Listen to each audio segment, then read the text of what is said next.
Parlons BD maintenant dans cette émission, BD et scolarité aussi. C'est notre rubrique de ces profs et de ces collèges ou de ces lycées ou de ces établissements scolaires qui se bougent. On accueille pour en parler Ingrid Lecoq. Bonjour, vous êtes professeur documentaliste au collège Jules Verne de Rivry et Timothée Boucher, coordinateur du prix bande dessinée des collégiens Saint-Marien de l'association On a marché sur la bulle. Bonjour. C'est un long titre, mais au moins on comprend aussi le rapport qui vous fait venir sur ce plateau parce que vous vous êtes lancé dans l'idée de dire on va intéresser nos élèves au festival de BD tant qu'à faire puisqu'il se déroule à Amiens et que c'est ce week-end notamment. Allons-y gaiement, on organise un petit programme autour de ça. Quel est ce programme, Ingrid, que vous avez initié dans ce collège ? Alors, c'est pas moi qui ai initié le programme puisque c'est un prix, le prix BD des collégiens Saint-Marien qui existe depuis maintenant quelques années. Alors 5 ans en format long. Voilà. Et nous, au Collège Jules Verne, c'est la première année à laquelle on participe à ce prix. L'objectif pour nous, c'était de faire lire les élèves à un âge où justement ils commencent un petit peu à décrocher, à délaisser la lecture pour des activités un petit peu plus socialisantes, on va dire, en 4e. Et la BD reste un genre littéraire plus attractif que les romans qui peuvent paraître un petit peu complexe à lire. Donc l'objectif, c'est de faire lire les élèves, donc soit des élèves qui sont peu lecteurs, voire complètement réfractaires à la lecture. Dans ce cas-là, s'ils ont lu les 6 bandes dessinées à la fin de l'année scolaire, on est content, c'est une réussite pour nous. Ouais, ouais. Et si ce sont déjà des élèves lecteurs, ce qui était le cas pour notre classe cette année, ça permet de leur faire découvrir des bandes dessinées vers lesquelles ils ne seraient pas allés naturellement, parce que ce sont soit des auteurs ou des éditeurs qui sont peu connus, soit parce que ce sont des thématiques ou des styles graphiques un peu plus complexes. Je pense notamment à La tristesse de l'éléphant. Qui est ici, voilà, sur ce plateau, enfin pas l'éléphant, mais qui a remporté le prix cette année.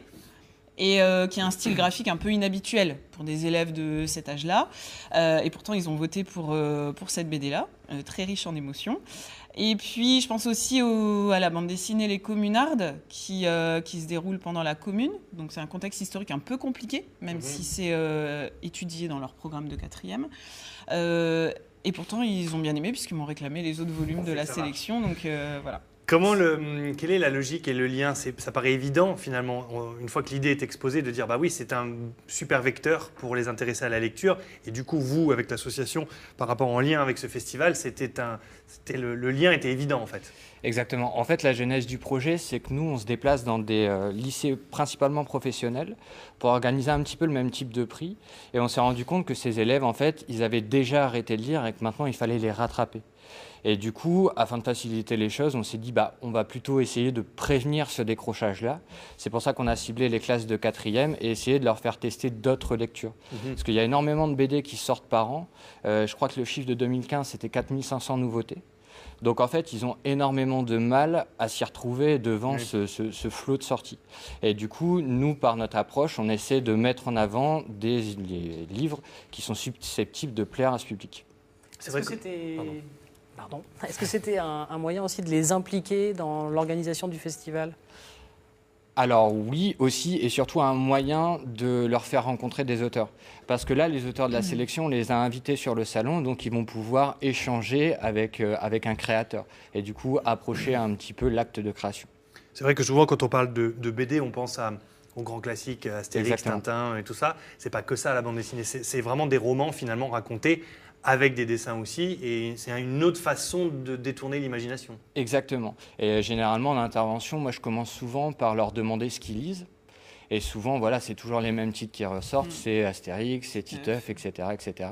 Alors que, voilà, il y a une foule de bouquins qui sont destinés vraiment à leur âge. Et du coup, voilà, avec ce projet, on essaye de leur montrer ce qu'ils loupent. Réussite donc de ce projet, quel est l'avenir Comment ça peut évoluer, vous, avec votre métier de prof documentaliste ? Comment est-ce que vous pouvez maintenant imaginer développer cette idée-là et cette façon de lire différente ? Alors, déjà, nous, avec la professeure de lettres et le professeur d'art plastique, qui ont participé à ce projet également, ça nous a permis déjà de travailler sur la bande dessinée, en dehors des 3 interventions de Timothée dans la classe. Donc on a retravaillé autour du vocabulaire de la bande dessinée, des techniques, des codes iconographiques, etc.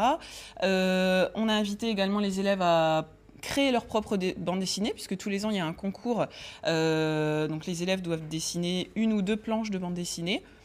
Cette année, le thème était dans le meilleur des mondes. C'était un petit peu complexe pour les élèves. Nos élèves ont eu des idées, mais malheureusement, la plupart n'ont pas eu le temps de terminer. Voilà. Donc ça peut être un projet à côté. Et puis c'est vrai que nous, dans notre établissement, en tout cas, ça a donné une impulsion, j'ai envie de dire, autour de la bande dessinée, puisque on a organisé une autre rencontre avec une autre classe de 5e, cette fois, qui va rencontrer Steve Baker, le dessinateur de Bots, à la bibliothèque de Camon. Et puis voilà, c'est ça, le dessinateur de Bots, exactement. Un livre qui a particulièrement marché à Rivry. Nous, il a marché dans notre établissement. Les élèves ont voté pour celui-ci, en fait, plutôt que la tristesse de l'éléphant. Et puis voilà, on a rencontré un autre auteur, Hardock pour ne pas le citer, qui n'était pas du tout dans le prix BD, mais voilà, ça a donné une sorte d'impulsion. Et du coup, on travaille beaucoup plus autour de la bande dessinée cette année, et j'espère que ça va se poursuivre l'année prochaine. Merci beaucoup à tous les deux d'être venus sur ce plateau. Ingrid Locke, pardonnez-moi, j'ai écorché votre nom de famille tout à l'heure. D'être venu nous parler de ce prix finalement qui va s'installer dans la durée, voilà, le prix des jeunes de la bande dessinée du collège Jules Verne à Rivry. Et bon courage pour ce festival qui se déroule ce week-end aussi. Merci beaucoup, c'est la dernière ligne droite. Et puis du coup, n'oublions pas le festival ce week-end et puis toutes les infos sur cette opération sur bd.amiens.com. Exactement, merci beaucoup. Merci.